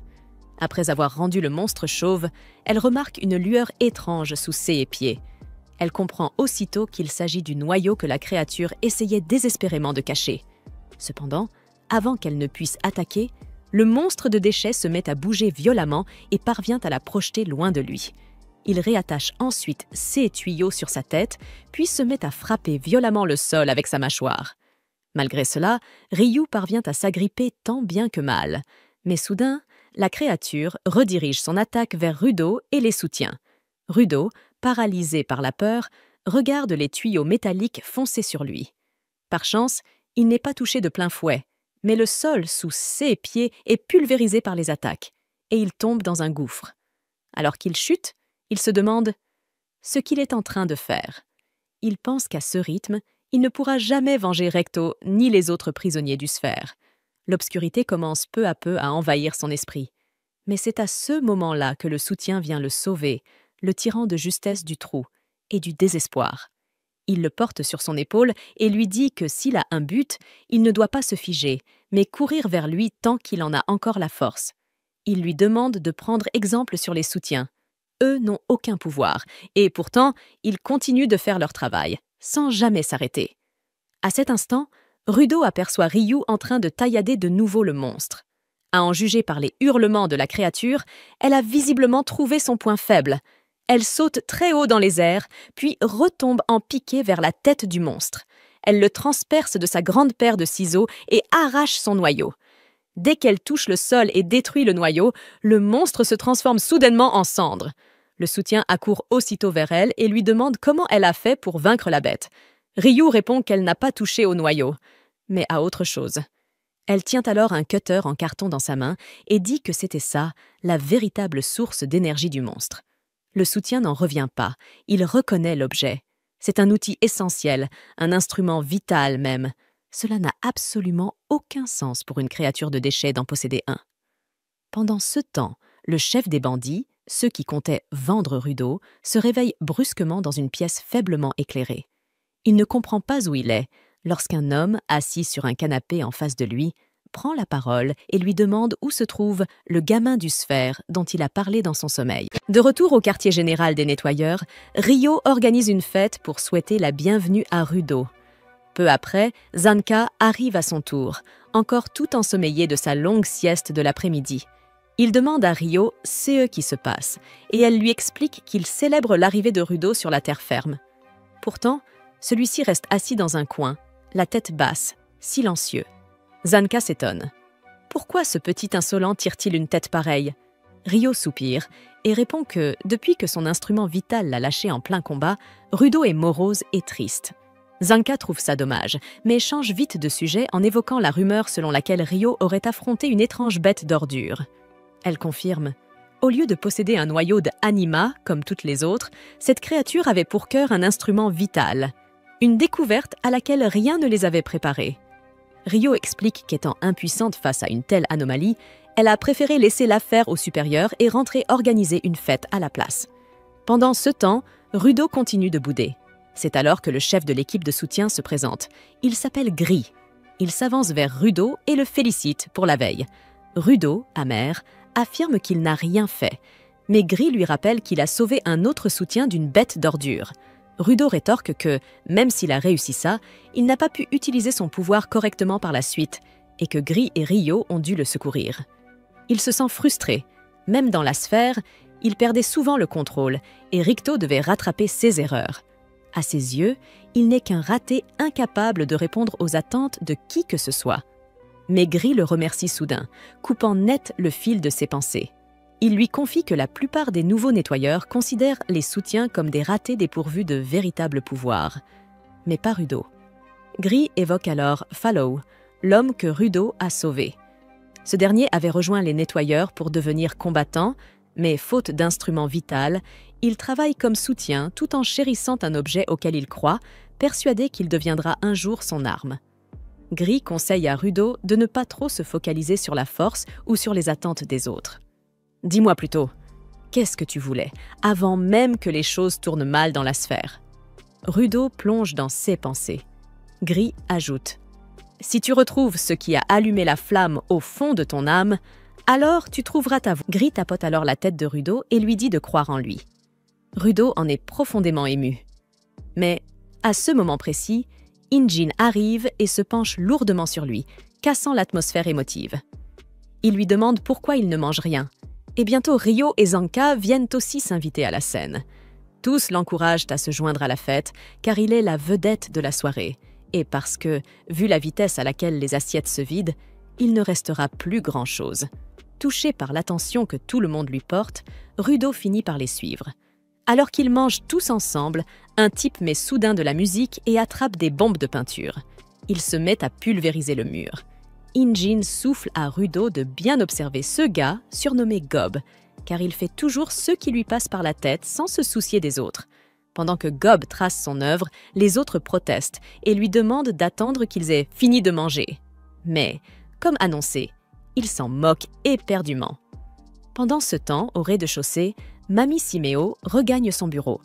Elle devine qu'un appel va arriver d'une minute à l'autre. Effectivement, dès que le téléphone sonne, elle décroche et reçoit une mission. Elle convoque Zanka et une équipe de soutien pour y répondre. Mais Zanka s'étonne de voir Rudo inclus dans le groupe, alors qu'il n'a pas encore été officiellement admis chez les nettoyeurs. Siméo lui explique que la demande les concerne directement. Un marchand a été attaqué par une bête d'ordure alors qu'il traversait une zone polluée. Il a réussi à s'enfuir, mais sa cargaison précieuse a été volée. Il souhaite qu'ils éliminent la créature et récupèrent ce qu'elle a pris. Et c'est là que Rudo entre en jeu. La cargaison en question est un sphérite vivant. À cette révélation, tout le monde reste bouche bée. Siméo ajoute qu'il est extrêmement rare de voir deux sphérites vivants à la surface en même temps. Cela signifie que quelque chose d'étrange se trame, et elle veut que Rudo aille constater la situation de ses propres yeux. Rudo réfléchit, et Gris lui conseille de maîtriser ses émotions avant de prendre une décision. Il sait qu'il ne contrôle pas encore bien son pouvoir, ce qui pourrait le rendre inutile, voire gênant pour l'équipe. Mais il ressent malgré tout l'envie irrépressible de rencontrer cette autre sphérite. Peut-être y trouvera-t-il un indice pour retourner un jour à la surface. Il décide donc de se joindre à la mission. Zanka, lui, n'est pas vraiment ravi. Mais Siméo, elle, sait parfaitement comment le convaincre d'accepter. Plus tard, Naoto aperçoit Satsuki et Shigenobu arrivant ensemble à l'école. La vision le prend complètement au dépourvu. Il se demande s'il se passe quelque chose entre eux, bien que Satsuki ait déjà affirmé qu'elle n'était pas intéressée par Shigenobu. Yukari tente de l'appeler, mais Naoto ne l'entend pas. Il continue de marcher, absorbé dans ses pensées. Yukari le regarde s'éloigner, le cœur un peu lourd. À la fin de la journée, elle vérifie une dernière fois son reflet, prend son courage à deux mains et s'approche enfin de lui pour lui demander s'il veut rentrer ensemble. Mais, à peine a-t-elle parlé, que l'annonce scolaire appelle les membres de son club, lui rappelant soudain qu'ils doivent nettoyer la piscine. Naoto, lui, sent bien que Yukari n'est pas dans son état habituel aujourd'hui. Un peu plus tard, il la retrouve en train de se changer, dans le vestiaire des garçons. Avant même qu'il puisse l'interpeller, il remarque qu'un groupe de garçons approche. Instinctivement, il entre dans la pièce et referme la porte derrière lui. Yukari, prise au dépourvu et confuse, balbutie quelques mots, visiblement gênée par son état de déshabillage. Naoto l'informe calmement qu'elle s'est trompée de vestiaire. Lorsque la réalité la frappe, elle se fige, rouge de honte. Pour lui faire gagner un peu de temps, Naoto garde la porte fermée pendant que les garçons essaient de l'ouvrir. Finalement, CS dernier abandonne et décide d'aller se changer directement près de la piscine. Soulagée mais humiliée, Yukari s'écroule au sol. Naoto se penche pour s'assurer qu'elle va bien, mais détourne vite le regard en remarquant son apparence. Alors qu'il s'apprête à sortir, Yukari l'appelle, lui demandant de rester, mais de garder le dos tourné. Tout en se rhabillant, elle commence à parler de leur première rencontre et souligne à quel point la situation d'aujourd'hui lui rappelle ce moment. Une fois habillée, elle s'avance vers lui, prête à lui avouer ses sentiments. Mais la porte s'ouvre brusquement, faisant tomber Naoto sur elle. Il s'excuse précipitamment, mais Yukari parvient tout de même à laisser échapper sa confession avant de se relever et de s'enfuir, laissant Naoto abasourdi et troublé. Plus tard, alors qu'il se dirige vers les grilles de l'école, il la voit qui l'attend. Il lui lance un maladroit. « On se voit demain !» Yukari reste interdite lorsqu'il ne réagit pas à ses paroles. C'est seulement à ce moment-là que Naoto comprend enfin ce qu'elle lui a dit plus tôt. Gêné, Yukari lui assure qu'il n'a pas besoin de lui répondre tout de suite, puis se retourne pour partir et se cogne droit dans un mur. Elle force un petit sourire pour le rassurer avant de s'élancer à nouveau, le laissant figé sur place. Naoto reste sans voix. Sa camarade, sur qui il a un faible, vient bel et bien de lui avouer ses sentiments. De retour chez lui, il trouve Suzu qui l'attend déjà. Elle lui demande si quelque chose s'est passé à l'école. Naoto grimace en repensant à ce que Satsuki lui avait dit, qu'elle ne voulait plus rien avoir à faire avec lui. Mais Suzu, douce, lui confie qu'elle ne pense pas que Satsuki le déteste vraiment. Elle ajoute même qu'elle s'est attachée à elle. Elle lui tend alors un sachet de tomates cerises et lui suggère d'aller la voir pour se réconcilier. Plus tard, arrivé devant l'appartement de Satsuki, Naoto se demande si elle est déjà rentrée. Il essaie la poignée. La porte s'ouvre sans résistance. À l'intérieur, il découvre un logement presque vide, froid et sans chaleur. Il se demande comment c'est soudain. Il se souvient du sourire que Satsuki affichait la veille de l'incident. Un sourire beau, mais douloureusement triste. L'image reste gravée dans... En continuant d'explorer l'appartement dépouillé, il aperçoit un calendrier accroché au mur. Des annotations griffonnées lui révèlent que Satsuki a un petit boulot. Intrigué, il cherche la date du jour et lit qu'elle est censée distribuer des prospectus près de la gare. Il s'y rend immédiatement et, comme indiqué sur le calendrier, il l'aperçoit au milieu de la foule, distribuant des tracts pour un restaurant chinois. Elle porte une tenue bien plus mignonne que son style habituel, ce qui attire déjà l'attention d'un groupe d'hommes à proximité. Naoto rougit en la voyant, à la fois troublée et mal à l'aise, surtout lorsque Satsuki croise son regard. Avec un froid éclat dans les yeux, elle marche droit vers la mascotte non loin, puis revient vers lui. Elle l'entraîne dans un coin tranquille et lui rappelle leur dispute du matin. Mais avant qu'ils puissent en dire plus, leur attention est happée par une agitation dans la foule. Le patron de Satsuki arrive en courant, paniqué. La personne dans le costume de mascotte vient de s'évanouir à cause de la chaleur. En apercevant Naoto, le patron se précipite vers lui et le supplie de remplacer la mascotte, promettant une compensation en retour. Et, avant même qu'il ait vraiment compris comment, Naoto se retrouve enfermé dans le costume étouffant de panda, debout à côté de Satsuki. Son émerveillement est vite interrompu lorsqu'un groupe d'enfants le bouscule et le fait tomber à la renverse. Dans sa chute, il entraîne Satsuki qui perd l'équilibre à son tour et laisse paraître une irritation évidente. Malgré ses maladresses, ils poursuivent leur service. À la surprise générale, Naoto se révèle être une attraction à succès, surtout auprès des jeunes filles qui trouvent la mascotte adorable. Il met du cœur à divertir la foule, se montrant aimable avec tout le monde. sauf avec les hommes qui tournent un peu trop autour de Satsuki. Lorsque leur service se termine enfin, le patron de Satsuki remercie chaleureusement Naoto pour son aide. Éreinté, Naoto se rend compte que la journée n'a pas été si mauvaise que ça et qu'il a même gagné assez pour offrir un petit cadeau à Suzu. Alors qu'il s'apprête à partir, il croise à nouveau Satsuki, qui lui demande comment il a su où la trouver. Naoto admet être passé par son appartement et avoir vu le calendrier. Satsuki le gronde pour s'être introduit chez elle, mais finit par laisser passer. Naoto lui lance qu'elle devrait vraiment réparer sa porte. Elle hausse les épaules, affirmant que ce n'est pas important, puisque personne ne se soucie d'elle. Frustré, Naoto laisse échapper qu'il se soucie d'elle, lui. Elle est importante pour lui, parce qu'elle est son amie d'enfance. Et rien que pour ça, il ne peut pas s'empêcher de s'inquiéter pour elle. Satsuki s'arrête net, ses paroles la prenant au dépourvu. Elle se tourne vers lui avec un sourire et lui demande si c'est vraiment d'accord qu'elle reste à ses côtés, maintenant qu'il se souvient qu'ils sont amis d'enfance. Un peu perdu face à ce changement soudain de ton, Naoto confirme que oui. Arrivé devant son appartement, il mentionne qu'il a déjà mis les tomates cerises données par Suzu dans son réfrigérateur. Au moment où il s'apprête à partir, Satsuki lui lance d'un ton léger. « Alors, Yukari t'a avoué ses sentiments ?» Naoto se fige, prise au dépourvu. S'attendant à ce qu'il l'envoie promener en disant que ça ne la regarde pas, Satsuki est surprise lorsqu'il admet ne pas savoir encore comment répondre à Yukari.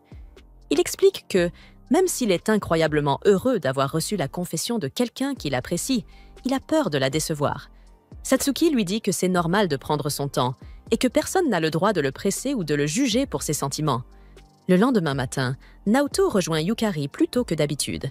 Ses pensées enfin en ordre, il se prépare à lui donner une réponse. Pendant ce temps, Rudo et les soutiens avaient atteint la porte de sortie.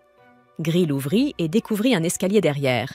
Il ordonna aux autres soutiens de monter et d'appeler des renforts, tandis qu'il resterait en arrière pour vérifier ce qu'il en était de Zanka. À cet instant, ils aperçurent une silhouette se précipitant vers eux. Ils crurent d'abord qu'il s'agissait de Zanka, pensant qu'il avait déjà réglé le problème des Raiders. Mais il s'agissait en réalité du chef ennemi. Le raider jeta à Rudo un regard attentif, confirmant qu'il s'agissait bien de sa cible. Il bondit sur la porte de sortie et fracassa le mur, bloquant toute issue en reconnaissant Rudo comme le donneur d'esprit. Gris Rubian le mit en garde. Désormais, Rudo faisait partie des nettoyeurs et s'en prendre à lui reviendrait à se mettre tout le groupe à dos. Mais le malfaiteur ignora l'avertissement et expliqua qu'il n'avait tardé que par manque de sens de l'orientation. Il affirma qu'il ne voulait pas leur accorder autant de temps, puis s'avança vers eux. Alors que Gris essayait de lui demander ce qu'était devenu Zanka, le raider le balaya d'un geste méprisant et s'adressa directement à Rudo, disant qu'une personne souhaitait discuter avec lui. Il arracha de force le masque de Rudo, déclarant qu'il n'y avait ici aucune bête à ordures. Quand Rudo demanda des nouvelles de Zanka, le raider répondit qu'il s'était retenu et ne l'avait qu'assommé, mais que le poison devait déjà lui donner du fil à retordre. Puis, grâce à son instrument vital, le raider fit se transformer les anneaux qu'il portait en griffes acérées et prévint Rudo qu'il avait intérêt à le suivre sans résistance. Les deux soutiens tentèrent de le maîtriser, mais échouèrent et furent projetés brutalement au sol. Alors que le chef ennemi préparait à nouveau ses griffes, Gris se plaça devant Rudo, jurant de protéger son équipe à tout prix. Le raider abaissa ses griffes et se moqua de ce qu'il avait entendu dire de ses prétendus soutiens des nettoyeurs, les qualifiant d'incapables et d'inutiles, incapables de protéger qui que ce soit. Rudo ordonna à Gris de reculer. Il ne pouvait pas affronter le raider à main nue et il insistait pour l'affronter lui-même.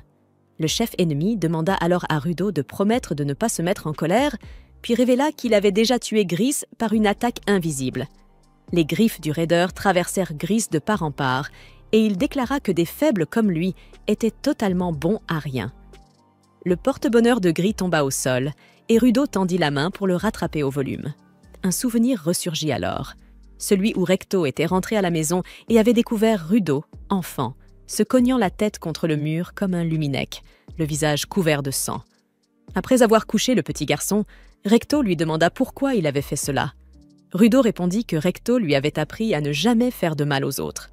Le voir se blesser lui-même donna à Recto un mal de tête.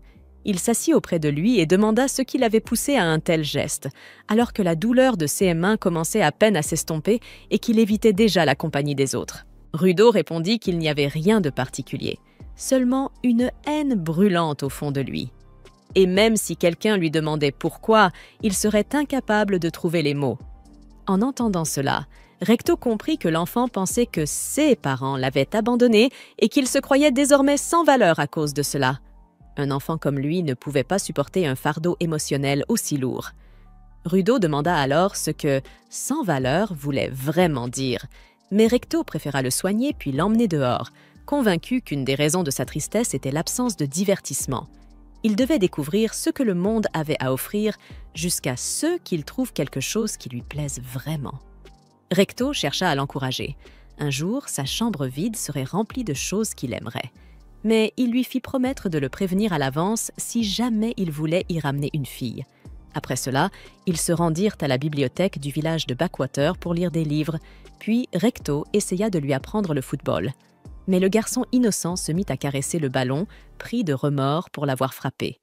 Ensuite, ils tentèrent la cuisine. Rudo se montra particulièrement doué pour couper les légumes, si habile qu'il entailla même la planche, ce qui tourna l'exercice en échec comique. Recto fut néanmoins soulagé de voir le petit enfant manifester de l'énergie. Après tout, ils avaient largement le temps de trouver ce qu'il aimait vraiment. C'est alors que Rudo aperçut un villageois jeter des ordures. Intrigué, il demanda à Recto ce qu'il faisait. Fasciné par l'objet rejeté, il se précipita dans la benne sans hésiter. Quand Recto le rejoignit, il le découvrit en larmes, serrant l'objet contre lui, incapable de comprendre quelle émotion le traversait. Rudo sanglotait que c'était affreux de jeter quelque chose qui avait encore une longue vie devant soi, simplement parce qu'il était légèrement abîmé. Il criait sans arrêt qu'il voulait le réparer. Et Recto comprit alors. Le garçon ne projetait pas seulement ses propres sentiments, il voyait réellement de la valeur dans ce que les autres considéraient déjà comme inutile. De retour au présent, Rudo éveilla le pouvoir enfoui dans le porte-bonheur de Gris. Ce dernier, qui s'accrochait encore à la vie, comprit enfin pourquoi il n'avait jamais pu l'activer auparavant. Personne n'avait saisi sa véritable nature. La capacité de Rudo ne consistait pas simplement à transformer des objets au hasard en instruments vitaux. Elle révélait leur valeur cachée. Ainsi, il transforma le porte-bonheur en une arme défensive, ornée d'un large œil. Au lieu de s'affoler, l'ennemi se lécha presque les lèvres de convoitise. Intrigué, il demanda à Rudo si c'était bien son instrument vital, tandis qu'il invoquait Heater pour en apprendre davantage. Pendant ce temps, l'autre soutien transportait Gris à l'écart et tentait de lui prodiguer quelques premiers soins. Rudo se rappela que c'était grâce à Gris qu'il avait découvert ce qu'il voulait vraiment faire. Sans lui, il serait encore perdu. Cette pensée le poussa à se préparer à frapper l'ennemi de toutes ses forces. Le raider afficha un sourire carnassier. Il dit qu'il adorait les donneurs puissants et, en tendant ses griffes, se présenta sous le nom de Jabberwanger. Jabber déclara qu'il voulait s'amuser, puis demanda le nom de Rudo. Après les présentations, son excitation devint frénétique. Il se mit à rire comme un dément et annonça qu'il voulait qu'il s'entre-déchire. Sans attendre, il fonça sur Rudo. Pendant ce temps, l'autre soutien peinait à maintenir Gris en vie, le sang s'écoulant toujours abondamment. Gris, malgré sa faiblesse, observa le combat. Il comprit alors que s'il n'avait pas pu se battre plus tôt, c'était parce que ses émotions avaient obscurci son véritable objectif. Désormais, plus rien ne le détournait de sa mission. Dans l'arène improvisée, Jabber bondit en arrière, se cramponnant au mur. Il demanda pourquoi Rudo ne venait pas vers lui. Le garçon répliqua calmement qu'il n'avait qu'à s'approcher lui-même. Le raider s'exécuta, bondissant par-dessus Rudo pour lancer une attaque fulgurante. Mais il se retrouva à terre, Rudo ayant déjà esquivé d'une manière presque irréelle. Jabber enchaîna une pluie de coups, mais Rudo esquiva chacun d'eux avec une aisance déconcertante. Finalement, Jabber, exaspéré, demanda pourquoi ses attaques ne l'atteignaient jamais. Rudo répondit que son ami Gris avait prié pour que tout le monde revienne sain et sauf, et « sauf » signifiait sans blessure. C'est pourquoi il se concentrait sur la défense, refusant de laisser l'ennemi le toucher. Jabber ricana, affirmant que l'instrument vital de Rudo ne servait qu'à améliorer son esquive, et que ce serait parfaitement inutile s'il n'était pas capable d'attaquer. Mais Rudo souligna que Jabber avait manqué un détail essentiel. En vérité, il n'avait pas fait un seul pas depuis le début, et pourtant il esquivait chaque coup. Cela signifiait qu'il pouvait prédire chacun des mouvements de son adversaire et que celui qui bougeait frénétiquement depuis le début, c'était Jabber lui-même. Alors que le raider chargeait de nouveau, Rudo activa son talisman pour le paralyser. Et puisque son instrument ne pouvait pas réellement attaquer, il enchaîna avec un coup de poing direct, en hommage à Gris, car c'était l'arme préférée de son camarade. Le raider recula, le nez en sang, mais éclata de rire comme un possédé. Il se dit impressionné que Rudo ait utilisé cet instrument terrifiant simplement pour guider ses mouvements avant de le frapper du poing. Rudo, implacable, lui rappela qu'il avait été le premier à vouloir s'amuser. Il était donc ravi de jouer avec lui, jusqu'à le réduire en un vulgaire tas d'ordures gisant au sol. Entendre Jabber proférer un tel mépris le mit encore plus en colère. Il plaisanta en disant que Rudo devait avoir un cœur bien froid pour ne pas se sentir coupable d'être un type sans aucune pitié. Juste au moment où Rudo lui répond qu'il est la seule exception, Jabber surgit derrière lui, prêt à frapper. Mais Rudo le paralyse de nouveau et lui assène un coup brutal dans le ventre, envoyant Jabber et son sourire sinistre valser à plusieurs mètres. Le chef se relève rapidement, bondissant si vite que des nuages de poussière s'élèvent autour de lui, rendant ses mouvements presque impossibles à suivre pour Rudo. Jabber attaque alors par surprise, fracassant des piliers et lançant des dalles dans toutes les directions. Il force finalement Rudo à se protéger les yeux avant de foncer pour l'attaquer. Mais l'œil du porte-bonheur le fige une fois de plus, permettant à Rudo de lui infliger presque un écrasement du crâne, bien que Jabber parvienne à s'échapper au dernier instant. Riant comme un fou, il revient à la charge, bondissant encore plus vite qu'avant. L'œil omniscient le fige à nouveau dès qu'il s'approche, et Rudo le repousse une fois de plus avec une force implacable. Après cela, le fou se déplace si vite qu'il devient presque un flou. Pourtant, Rudo continue de bloquer ses attaques et de le frapper sans relâche. Alors que Jabber ricane dans sa folie, Rudo le fait taire d'un ultime combo de 2 coups qui le met KO un instant, le faisant vaciller jusqu'à s'écraser contre le mur. Voyant qu'il halète comme un chien, Rudo lui dit d'abandonner. Mais Jabber ne fait que sourire. Cela faisait longtemps qu'on ne l'avait pas battu aussi sévèrement, et il pense que Rudo a probablement pris du plaisir aussi. Rudo est perturbé par cette expression hideuse, mais soudain, le fou devient sérieux et explique sa théorie. L'instrument vital de Rudo fonctionnerait probablement en détectant l'intention de tuer de l'ennemi pour ensuite le déplacer hors de portée du danger. Cependant, il remarque que lorsqu'il lançait les dalles de pierre, les objets sans soif de sang ne déclenchaient jamais l'instrument. Puis, avec un sourire tordu, il commence à expliquer le pouvoir de son propre instrument vital, Mansira, disant que sa griffe droite porte un poison assez puissant pour paralyser la cible au point qu'elle puisse à peine respirer, avant de la percer soudainement en profondeur dans la poitrine. Rudo le regarde, confus, tandis que le fou rit de plaisir pur à la douleur qu'il inflige. C'est alors que Jabber explique que si quelqu'un s'évanouit à cause du poison, mais que son corps inconscient continue de se battre, il n'y aura plus d'intention de tuer à détecter. Alors qu'il exprime son excitation à voir ce qui va se passer, sa conscience s'éteint peu à peu. Rudo, silencieux, le regarde avec horreur tandis que son corps se met à convulser. 6 yeux roulent lentement en arrière et le mur derrière lui, après s'être assommé lui-même avec son propre poison, Jabber poussa soudain un cri strident, les yeux vides et sans vie, puis se jeta sur le garçon avec une force terrifiante. Pris de panique, Rudo réalisa que son adversaire semblait avoir retrouvé toute sa puissance et remarqua en même temps qu'il se trouvait dangereusement proche des spectateurs. Si ce fou furieux s'approchait d'eux, quelqu'un risquait d'être blessé. Alors Rudo se mit à courir dans la direction opposée pour l'attirer loin d'eux. Jabber le poursuivit, hurlant toujours, et Rudo réussit de justesse à le repousser en arrière. Mais le forcené se releva aussitôt, comme si de rien n'était, et poussa encore un cri sauvage. C'est à ce moment que Rudo comprit que l'homme n'avait pas menti en disant qu'il allait utiliser son propre poison contre lui-même. Ce qui signifiait que l'arme de Rudo était désormais inutile, puisque le talisman ne réagissait qu'à l'hostilité et que l'inconscience de Jabber l'effaçait. Rudo se demanda alors quelle expérience et quelle volonté incroyable ce fou pouvait bien posséder, avant de se dire qu'il n'était peut-être qu'un simple masochiste.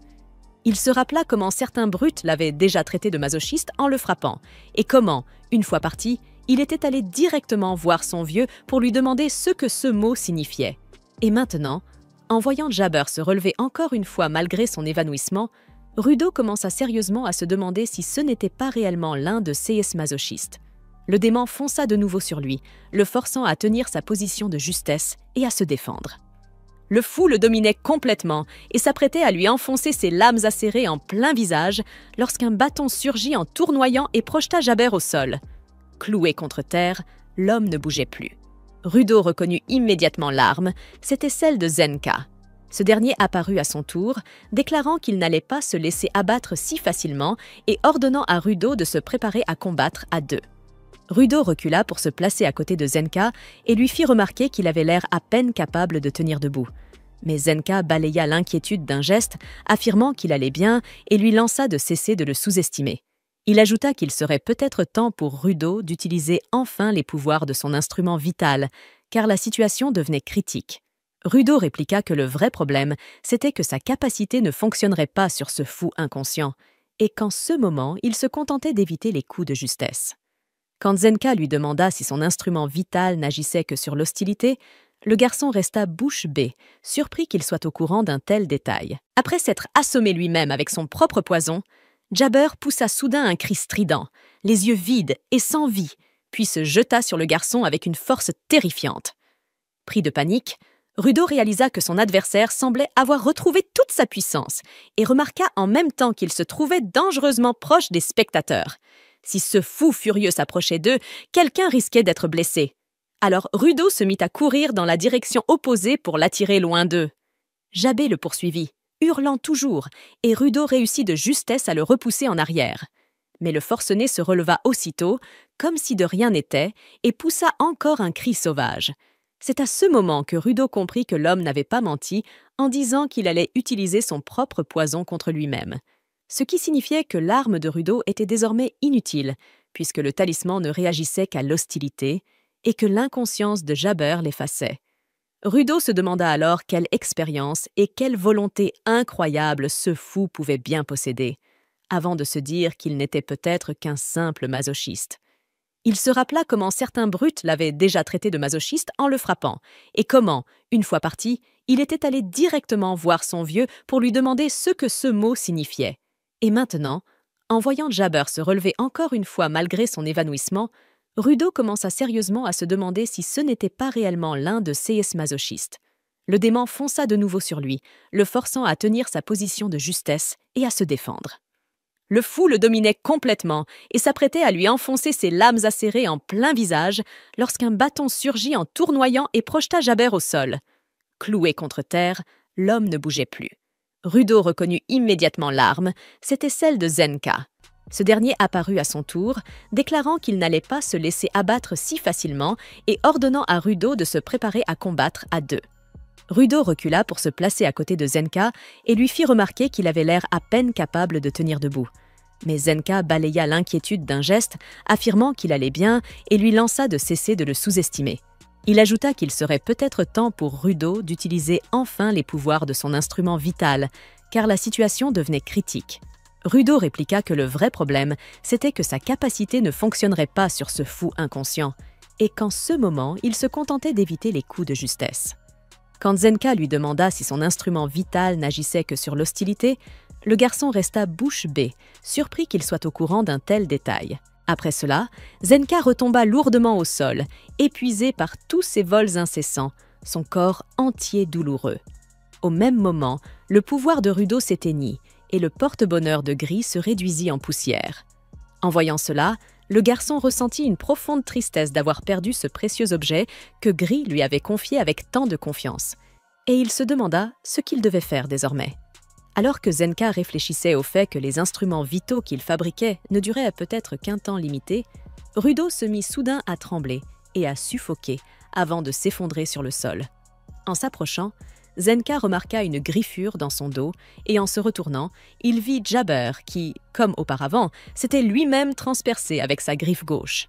Le boss s'avança tranquillement vers Rudo et Zenka, confus, demanda comment il pouvait encore marcher après une telle raclée, pensant que sa griffe gauche possédait le pouvoir de guérir.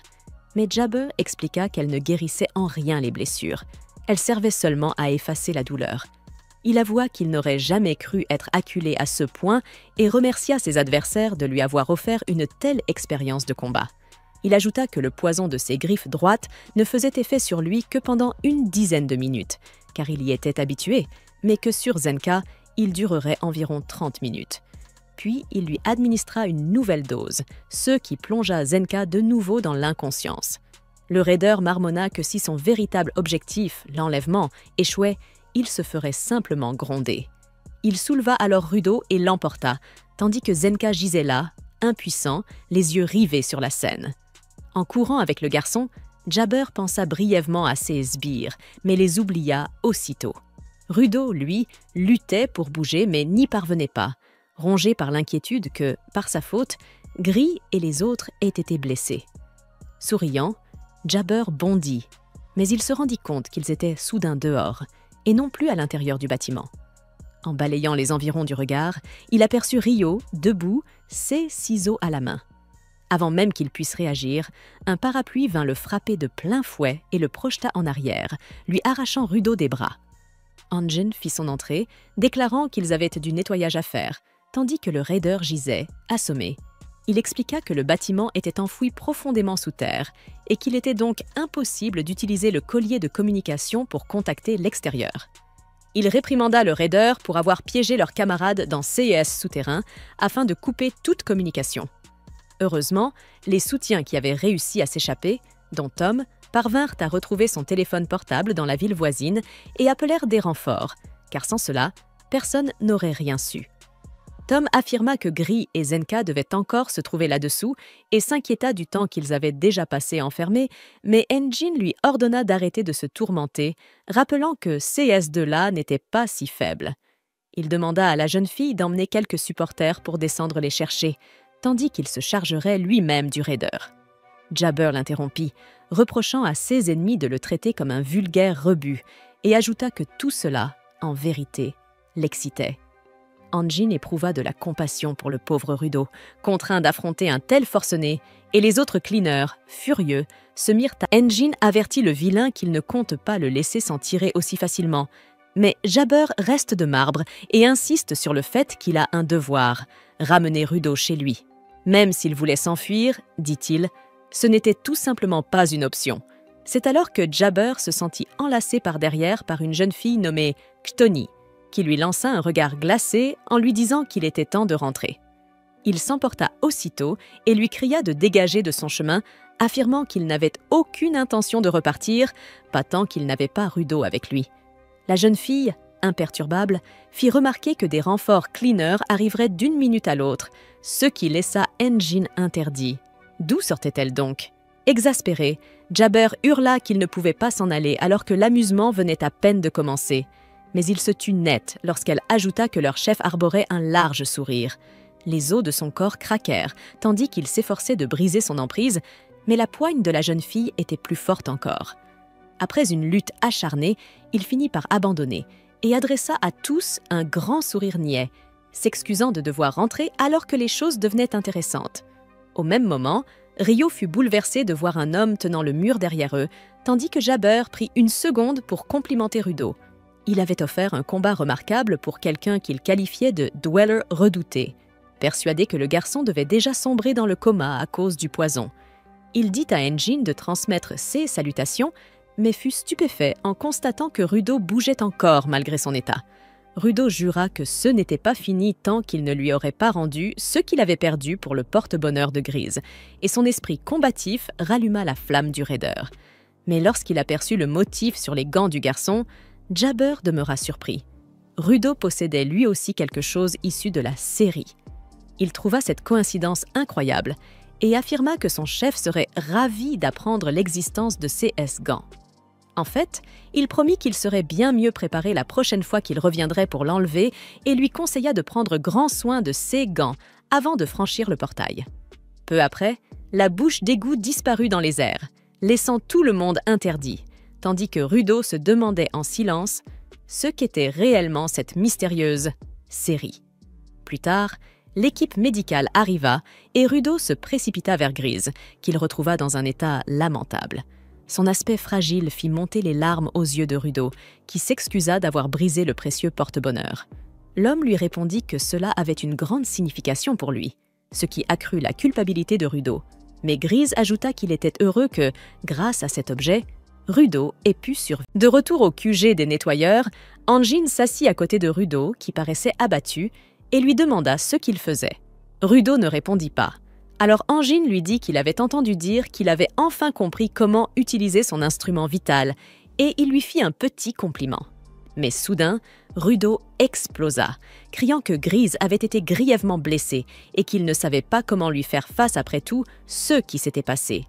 Il avoua, plein de regrets, qu'il n'avait jamais pu aider qui que ce soit sur la sphère et qu'il se sentait tout aussi inutile maintenant, au moment où cela comptait vraiment dans le monde souterrain.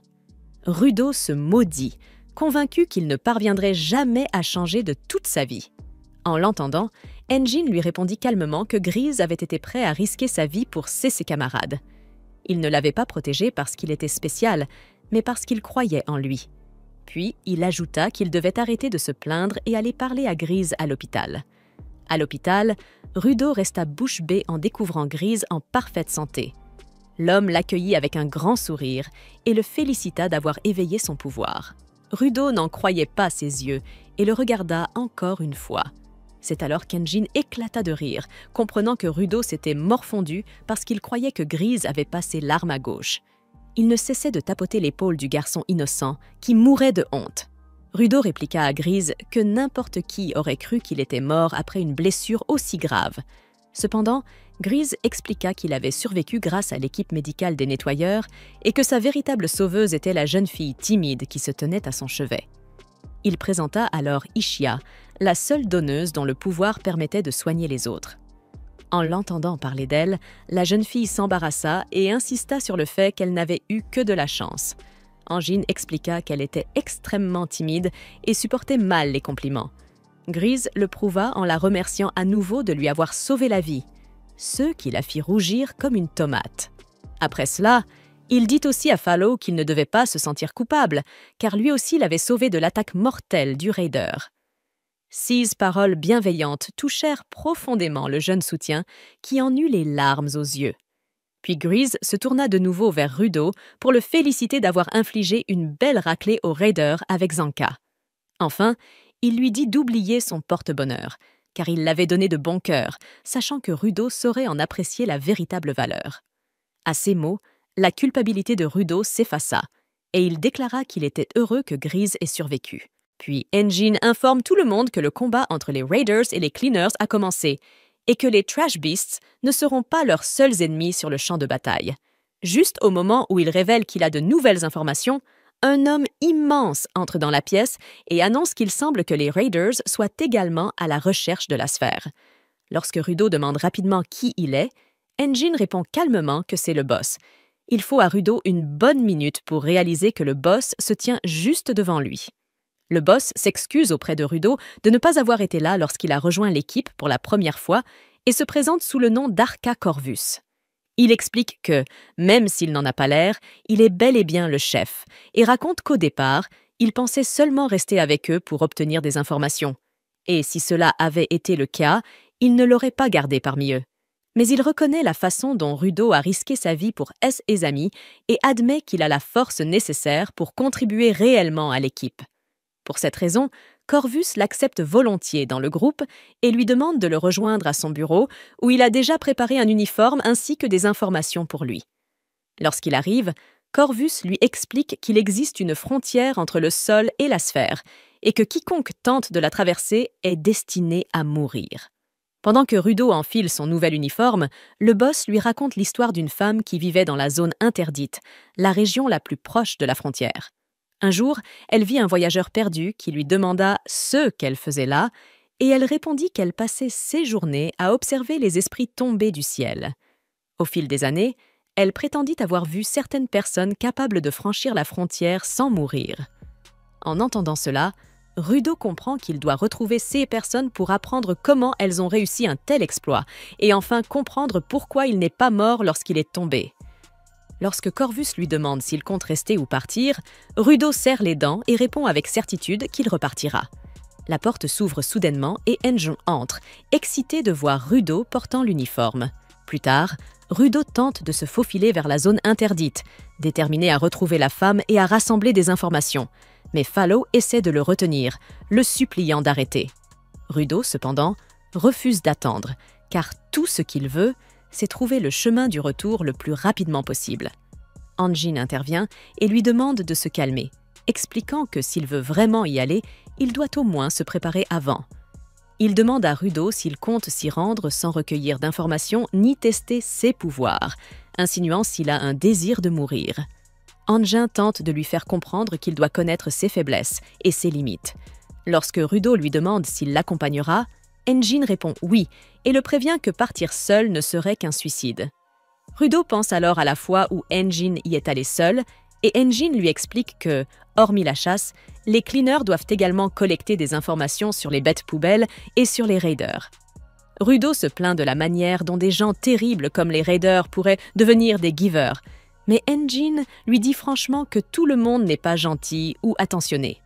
Il explique qu'il existe des hommes séduisants qui jettent leurs affaires négligemment et des individus au physique rude qui prennent soin de ceux qu'ils possèdent. Il précise que devenir giver n'a rien à voir avec être bon ou mauvais.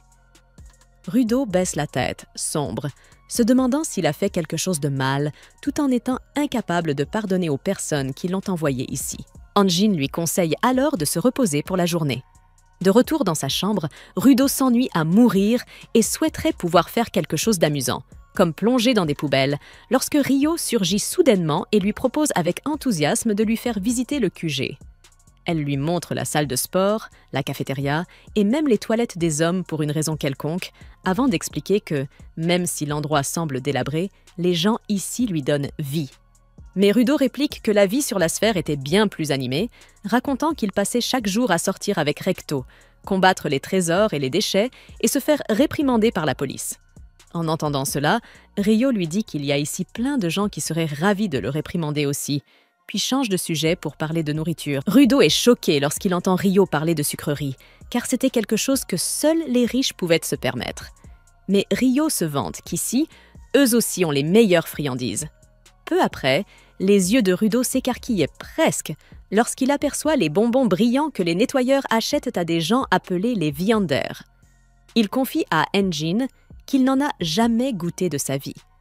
Anjin lui répond que, bien que la situation soit différente entre la surface et le sous-sol, la demande pour les bonbons dépasse celle pour les drogues et qu'il serait donc judicieux de ne pas devenir accro.